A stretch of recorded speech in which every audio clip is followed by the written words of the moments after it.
So that's from a really important departure point, that just because a photo or video has been put on YouTube or Twitter or Snapchat doesn't mean that it's not got copyright protection. Just as any other video or photo that you obtained from an agency or Getty or Corbis or wherever has got copyright protection, so does the photo that you find on Twitter, so does the video you find on YouTube. The rules of the game are largely the same. An eyewitness media myth, if we can call it that you sort of say photo from YouTube. You might have found it from YouTube, but YouTube doesn't own the copyright. They say in their terms that the uploader, the user, owns the copyright in the material on YouTube. The basic principle of copyright is that the person who took the photo, who filmed the video, they own the copyright. And that's the source that you need to get back to obtain your permission to use that copyright material.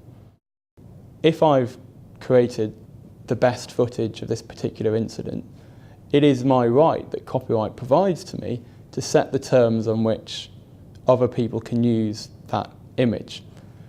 And if I want to charge for it, that's what copyright says I'm allowed to do. UK copyright law, one of the exceptions we'll talk about applies only to videos, doesn't apply to photographs. There's also a slightly more technical difference when you talk about the exceptions, that it can be easier to fair deal or fair use part of a video than it can be to fair deal or fair use a photograph, because ordinarily you have to take the whole photograph as opposed to a snapshot of the video.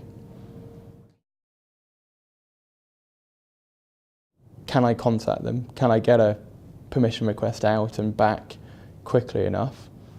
Thirdly, if not, then the process of can I safely rely on an exception here, and the factors, is it, do they really need to see this particular footage to understand the news, or will a story, a written story, tell the story well enough?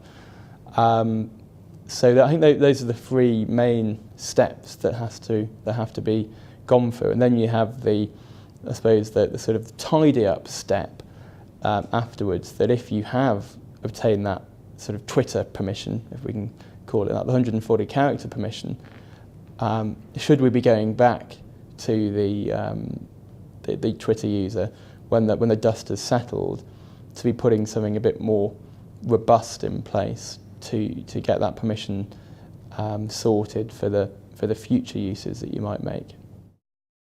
The base point to take home is copyright matters in an eyewitness situation. The copyright owner's interests matter, but they can be respected and used in an appropriate way, in a quick and suitable way that will actually enable you to use the footage in a way that isn't going to bring about some, big damages case against you.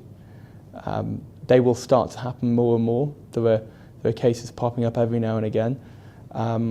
You don't want to be the first, or one of the first, who causes that damage payout to have to be made, when there are much more straightforward ways of going about it in that, the very early stages of the breaking story. The law which applies will depend on where the use is being carried out.